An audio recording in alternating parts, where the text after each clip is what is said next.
Ser podcast.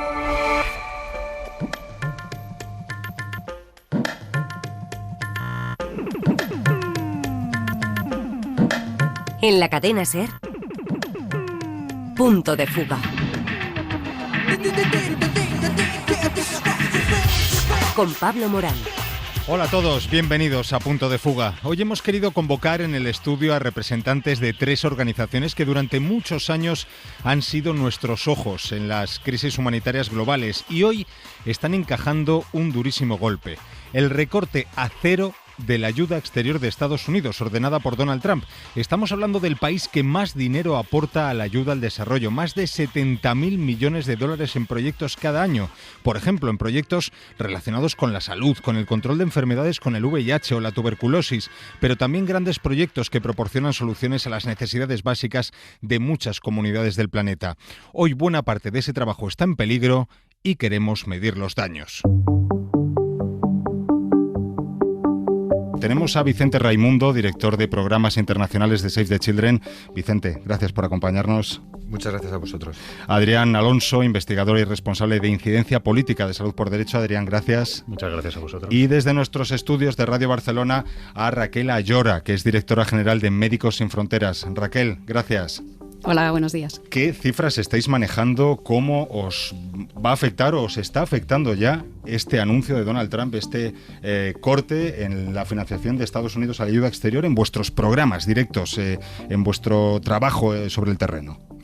Pues mira, globalmente Save the Children es una organización de más o menos unos 2.500 millones de presupuesto anual, 2.500 millones de euros. La modificación rápida y ya confirmada de la financiación norteamericana, tanto en ayuda humanitaria como en desarrollo, en nuestro caso supone el cierre a fecha de hoy del 25% de nuestra actividad. Si lo quieres ver de otra manera, el 75% de lo que somos y de lo que hacemos permanece intacto, pero un 25% que existía un día 12 de enero, pues no existe un día 25 de marzo. Adrián, ¿qué estáis viendo vosotros? Bueno, de momento es pronto para ver el impacto, digamos, a largo plazo y sobre todo el impacto indirecto, ¿no? Pero hace relativamente poco, desde la Organización Mundial de la Salud, ya se ha avisado que en algunas enfermedades, como por ejemplo la malaria, puede que en este año se pierda el progreso hecho durante los últimos 15 años, ¿no? En reducción de la incidencia, en la reducción de la mortalidad, etcétera, ¿no? O que el número de nuevas infecciones de VIH en el mundo se multiplique por 6 en tan solo un año, cuando llevamos una, digamos, dinámica de reducciones a nivel global desde hace un tiempo, ¿no? Al final es un poco lo que decía el director ejecutivo de emergencias sanitarias de la OMS, Mike Ryan, que decía, bueno, ¿en qué queréis dejar de hacer? ¿Queréis dejar de hacer prevención de brotes epidémicos como en enfermedades como el ébola, por ejemplo? ¿Queréis dejar de hacer respuesta a catástrofes humanitarias? ¿Queréis dejar de compartir información epidemiológica? Y al final todas las decisiones que se tengan que hacer a día de hoy en la OMS y en otras organizaciones internacionales, pues va a ser decisiones muy duras que cuestan miles de vidas. Hay un dato concreto que publicaba hace unos días la revista The Lancet que estimaba que el corte de esta financiación puede favorecer hasta 10 millones de nuevas infecciones, por ejemplo, de VIH. Raquel, yo sé que en Médicos Sin Fronteras pues es uno de vuestros programas prioritarios, ¿no? ¿Qué cifras habéis manejado vosotros? ¿Qué habéis calculado? No nos estamos aventurando a hacer cálculos y lo que estamos viendo son, de momento, una acumulación anecdótica de lo que recogen nuestros equipos. Lo que nos recogen nuestros equipos es el desmantelamiento de parte del sistema de la última milla, ¿no? De los que hacen la provisión, los que proporcionan el tratamiento, los antirretrovirales cerca de los pacientes. A los pacientes hemos visto el desmantelamiento del sistema de los grupos de pacientes que son los que hacen esa última distribución, por ejemplo en República Democrática del Congo o en Sur Sudán o en Sudáfrica. Esas organizaciones no están recibiendo los antirretrovirales, están empezando a despedir a su personal, con lo que, aunque en teoría parte de esa medicación está todavía en el país, no hay quien la distribuya y no hay quien la haga llegar a los pacientes. Entonces Yo creo que para todos es muy difícil ahora mismo estimar cuál va a ser el resultado de ese tsunami gigantesco, pero lo que sí empezamos a ver es ese número creciente de la efectividad del sistema desmantelada, ¿no? Ha habido un discurso acerca de hacer el sistema eficiente, pero lo que estamos viendo es la destrucción de la eficacia del sistema en términos de su capacidad para dar la asistencia efectiva a los pacientes de SIDA. Como te he dicho, en estos 3 países al menos, en la República Democrática del Congo, en Sur Sudán y en Sudáfrica, lo estamos viendo de una manera chocante. Exacto, las consecuencias sobre el terreno todavía a miles y miles de kilómetros de Washington. Vicente, ahí...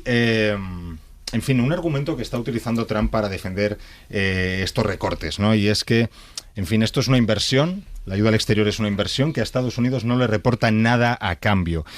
A mí me parece, me vais a dar vuestra opinión, que esto es un argumento perverso, ¿no? Porque puede calar en la sociedad y decirle, oye, pues tienes razón, esto no tiene ninguna, no revierte de ninguna manera en nuestro país, ¿no? ¿Cómo se combate este argumento, Vicente, y cómo se demuestra que el trabajo de organizaciones como las vuestras tiene un impacto clave en la estabilidad mundial, ¿no?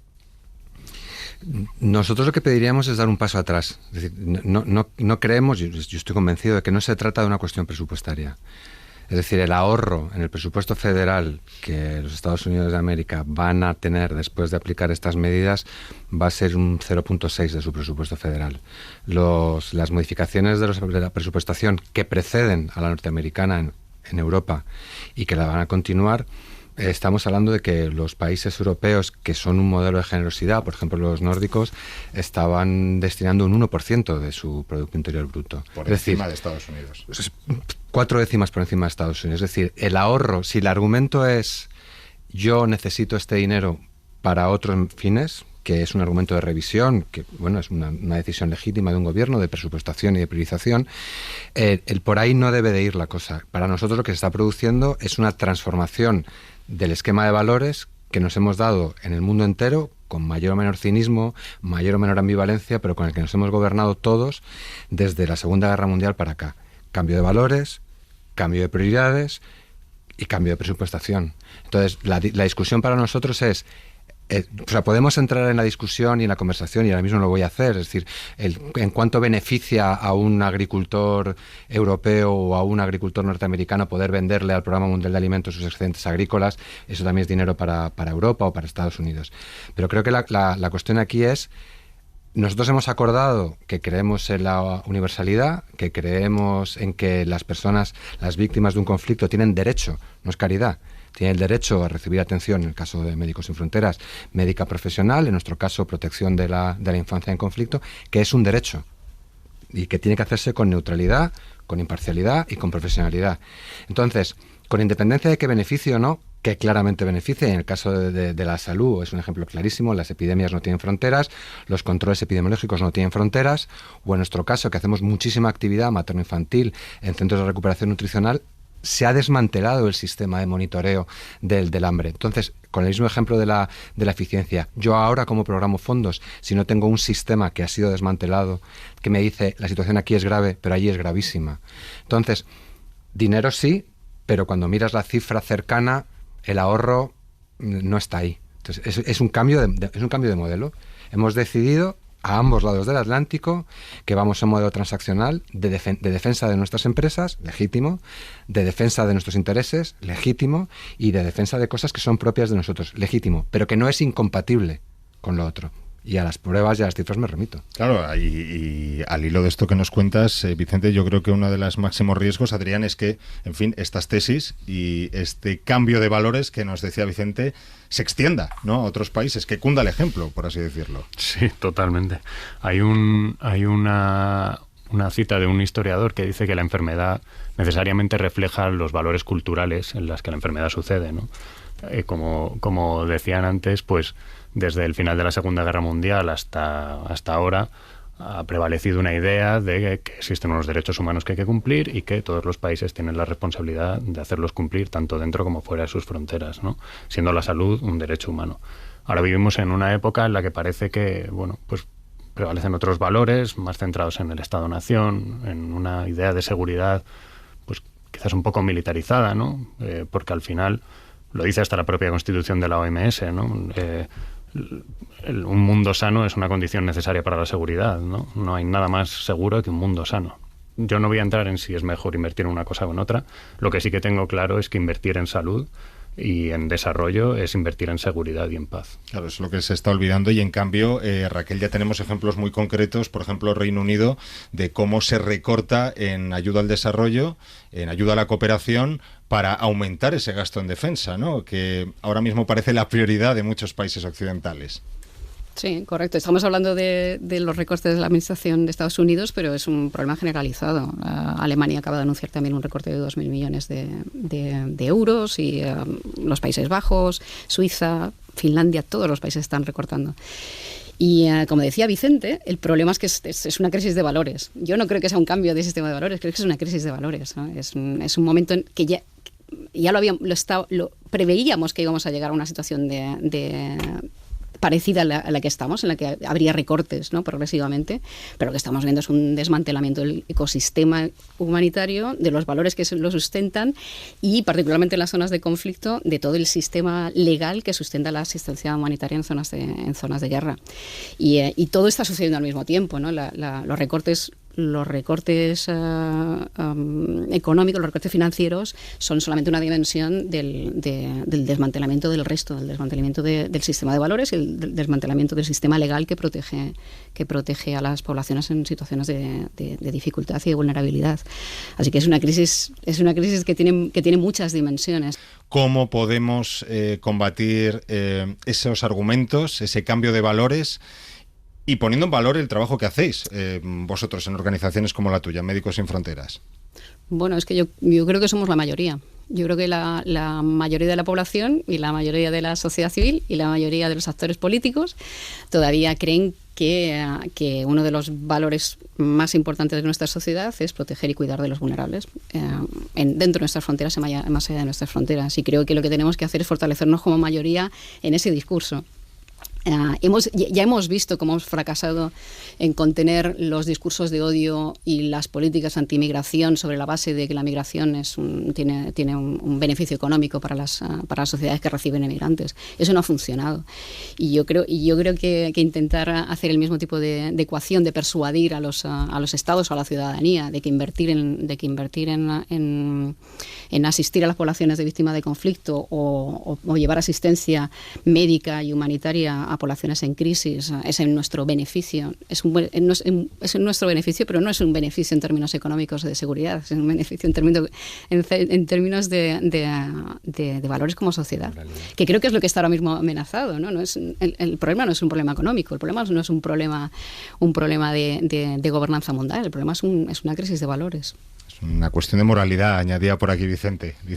Una cosa que a mí me ha ayudado a entender la situación es que ellos definen, el mundo en el que vivimos, que hablábamos antes, este mundo de valores, en gran parte es una creación de los Estados Unidos, en gran parte.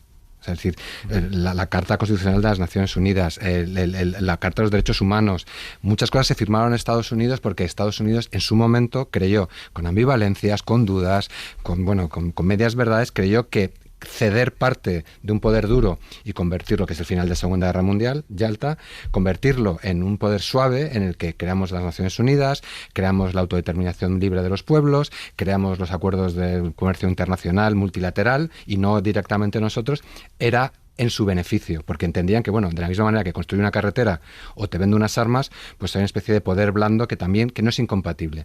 Eso se ha acabado. O sea, ahora entienden que eso ya no son sus intereses y que los intereses van por otra parte. Y que si te quieres sentar en su mesa a poder hablar con ellos, la paz en Ucrania o los presupuestos, los que quieras, lo que vas a tener que hacer es volver al poder duro. Es decir, yo valgo tanto como esto. Y vemos que ha cundido el ejemplo porque había, como decía Raquel, había un caldo de cultivo previo muy propicio. Porque esto es que es un espejo a ambos lados del Atlántico. Yo creo que también muchas veces fallamos quizás en comunicar cuáles son los éxitos que ha tenido este sistema, ¿no?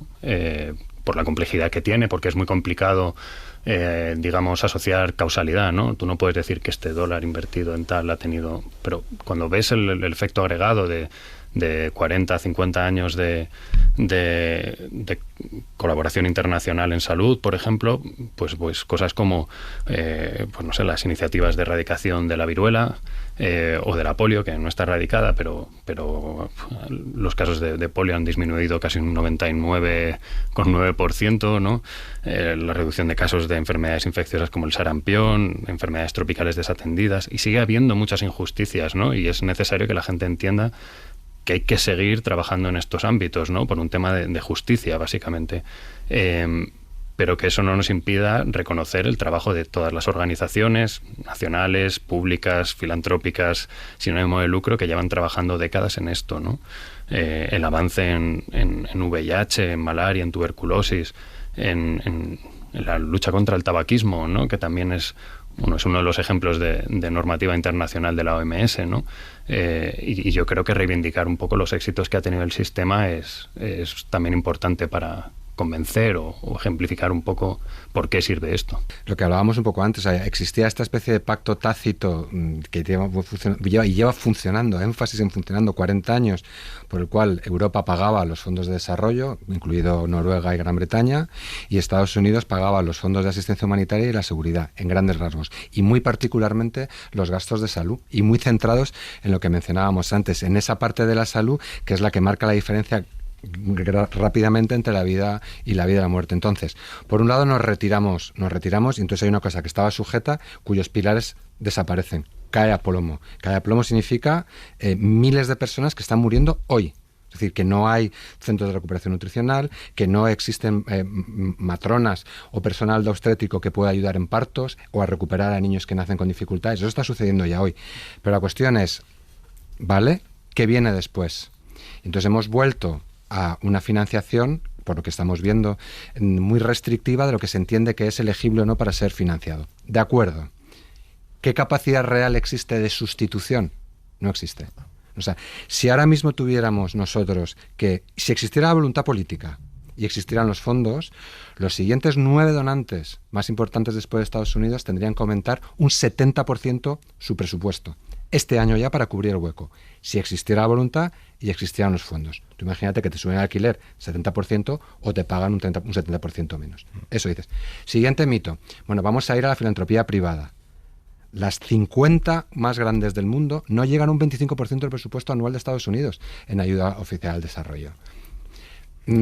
Terceros países del sur podrán financiar acciones concretas, pero desde luego yo no creo que la solución sea, bueno, se ha acabado una cosa, pues ahora me lo va a dar, me pagaba papá, ahora me lo va a pagar mamá. Yo creo que por ahí no va a ser, porque no existe la capacidad y la voluntad, yo no la veo, ¿eh? Claro, ha sido confiar demasiado en Estados Unidos estos últimos años, Raquel, de fiarle demasiado todos estos proyectos. ¿Cómo lo ves tú? Sí, obviamente había un exceso de dependencia de la ayuda de Estados Unidos de muchas maneras.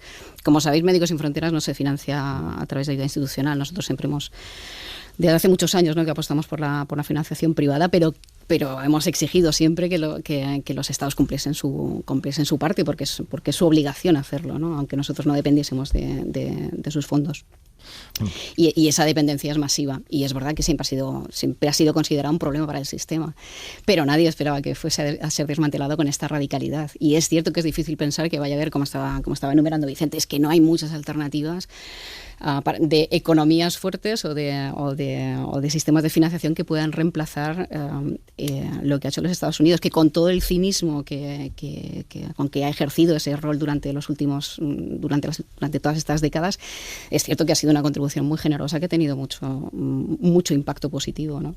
Entonces es muy difícil, como decía Vicente, es casi imposible pensar cómo se puede recuperar el sistema, cómo puede ser el sistema más eficaz de lo que ha sido en estas circunstancias en las que esperamos más recortes, ¿no?, de otros países, no más contribución. Eso es, no es que haya salido nadie, ¿no?, a decir, oye, pues no os preocupéis, aquí vengo yo. Algunos casos muy concretos, algunos casos muy concretos que bueno, un poco sería objeto quizá de vosotros, pero bueno, la filantropía más grande del mundo, que es Bloomberg, ha cubierto el 100% del hueco que ha dejado la financiación climática de Estados Unidos este año.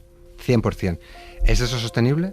Yo no lo sé, pero parece anecdótico. O sea, de hecho se menciona como un buen ejemplo y más que como una práctica a seguir, ¿no? Es muy anecdótico. Y de todas maneras no puedes seguir así, dependiendo de una sola fuente. En cualquier caso, os agradecemos que nos hayáis acompañado en esta primera toma de contacto, en este primer análisis de esta decisión importante de Estados Unidos. Como os decíamos, es uno de los mayores donantes del mundo en ayuda exterior. El impacto de la retirada de esa financiación pues va a tener un efecto, como nos han explicado nuestros invitados, global en muchísimas partes del mundo, y por eso quiero agradecer a Vicente Raimundo, Adrián Alonso y Raquel Ayora de Save the Children, de Salud por Derecho y de Médicos Sin Fronteras por acompañarnos este sábado en Punto de Fuga. Muchísimas gracias. Muchísimas gracias. A vosotros. Gracias. Vamos a completar este análisis de la decisión de Donald Trump con Marisol Touraine, que es exministra de Francia y actual presidenta de la ONG UNITAID, que está vinculada a la Organización Mundial de la Salud. Gracias por acompañarnos, Marisol. Gracias por tu invitación. ¿Cómo está viviendo alguien como usted, tan implicada en las acciones para en reforzar el acceso global a la salud, principalmente en eso? ¿Cómo está viviendo la actual situación en la que alguien, el líder de una nación como Estados Unidos, está recortando la ayuda exterior de su país a programas que son clave para esa meta que usted persigue? Bueno, primero hay mucha tristeza y mucha preocupación porque cada día yo pienso en las mujeres, en los hombres, en los chicos que van a morir. Yo lo digo de manera muy directa. Porque cortar a proyectos de apoyo de cooperación internacional en la salud mundial significa que hay gente que mañana, que ya hoy no puede tener el tratamiento de VIH-Sida para la tuberculosis o para cualquier cosa. Así que hay mucha tristeza y al mismo tiempo un espíritu de combatiente porque no es posible olvidar a los valores que tenemos, valores de humanidad, valores de solidaridad y valores de eficiencia. Es importante que recuerde estas cifras y estas consecuencias, ¿no? Porque uno de los argumentos quizás más perversos que está utilizando Donald Trump para justificar ese recorte de la ayuda exterior es que ese dinero, en fin, no es rentable en términos económicos. Esa es la lógica de Donald Trump. Y creo que es un argumento perverso porque puede calar en mucha gente, ¿no? Pero no solamente es perverso, pero es falso.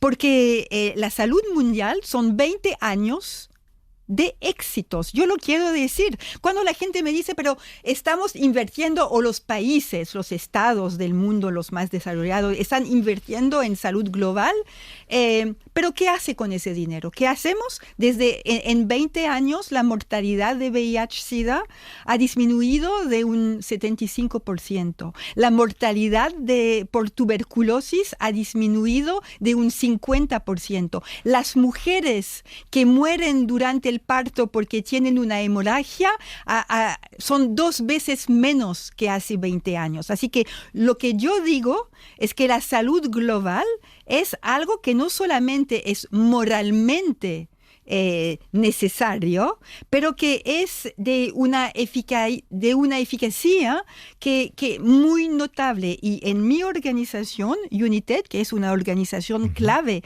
del campo de la salud global, lo vemos porque 85%, o sea, la mayoría de las innovaciones que son utilizadas para el VIH, SIDA, la tuberculosis o la malaria en el sur fueron iniciadas por nuestra organización, el 85%. Los que solo piensan en términos de comercio internacional, bueno, si quieren ustedes que en África, en América Latina, se compren productos del norte, tienen que tener una población en mejor salud, que tenga perspectiva, que tenga buena perspectiva de vida para sus familias. Así que a mí estoy un poco enojada, o sea, hay mucha angustia frente a la situación que estamos viviendo, pero también mucha energía porque realmente vale la pena combatir, vale la pena proponer esos proyectos porque se sabe, se ve, se nota que el dinero invertido es dinero eficiente, no es dinero echado fuera por la ventana que uno no sabe lo que se hace. 1 euro que invertimos en United son 46 euros de beneficios para los sistemas de salud en los países donde estamos. Así que es muy, muy eficiente. Y para mí es importante ser eficiente, yo se lo digo, no es porque una causa es buena y moralmente justificada que se puede hacer cualquier cosa. Estamos muy atentos al hecho que el dinero de los ciudadanos, sean sus impuestos, sus donaciones, y que el dinero que recibimos sea bien empleado y llegue a la gente que lo necesita. Claro, pero más allá de lo económico nos estamos enfrentando quizás a una crisis de valores, porque más allá de la decisión de Donald Trump, hay otros muchos países que han establecido también la cooperación internacional como una de las primeras cosas que van a cortar para beneficiar otras partidas que ahora mismo son prioritarias, ¿no? Como por ejemplo el gasto militar. Esto ha pasado en Reino Unido. ¿Teme que, o cómo se puede combatir que esta tendencia, esta crisis que, digamos, ejemplifica mejor Trump, no se propague a otros países? Tienes razón, es una cuestión de valores. Estamos luchando para valores que hemos defendido juntos desde hace décadas. Y esos valores son valores de humanismo, de solidaridad, de un mundo abierto para que sea más seguro. Una vez más, yo quiero insistir en el hecho que lo que pasa allá tiene repercusiones o impacto aquí. Que las enfermedades no conocen las fronteras. Así que es una ilusión pensar que solo diciendo, bueno, ya no nos vamos a preocupar de lo que pasa allá en África o en América Latina o cualquier lugar del mundo, porque no son ciudadanos de nuestros países, vamos a poder evitar que haya como que impactos o réplicas como en un terremoto, réplicas en nuestros países. Marisol, usted forma parte del Consejo de Estado, el equivalente al Consejo de Estado en Francia. ¿Qué hará si mañana llega a la mesa de ese consejo y les piden que se pronuncien sobre un proyecto del gobierno francés que consagra recortes similares a la ayuda exterior, a el acceso a la salud exterior? Y no sé, y de su voto depende, por ejemplo, la aprobación de ese dictamen. Así no funciona, y estoy totalmente independiente, digamos, y no toco a estos temas, precisamente porque trabajo sobre el tema de la salud mundial. Es una regla muy fundamental. No puede haber conflicto de interés, así que no toco sobre los temas de salud mundial. Pero desde su experiencia en la política sí que estamos viendo que el discurso en Europa está primando más, por ejemplo, el rearme, ¿no? Otras prioridades. ¿Sí?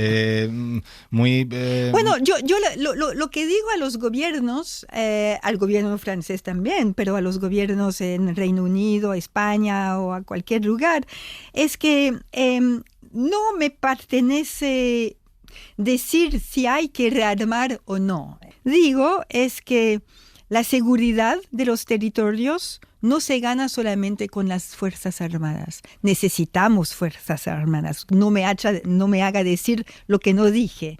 Necesitamos Fuerzas Armadas, pero necesitamos más.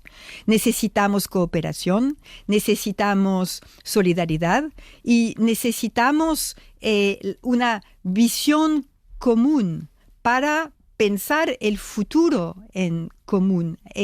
Y eso lo hacemos de manera muy concreta con los proyectos que inventamos y que proponemos a nuestros socios. Pues Marisol, le deseo mucha fuerza para seguir en este camino y en este empeño. Yo creo que, y desde aquí, desde el programa, desde Punto de Fuga, lo sabemos bien, pues más necesario que nunca. Gracias. Muchas gracias a ti.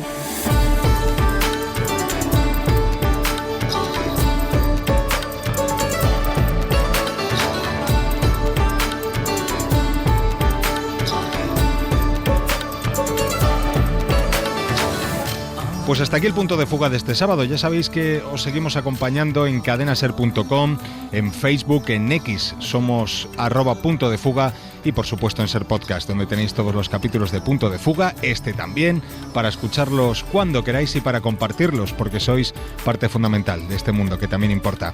Hasta la semana que viene. Adiós. Para no perderte ningún episodio, síguenos en la aplicación o la web de la SER, Podium Podcast o tu plataforma de audio favorita.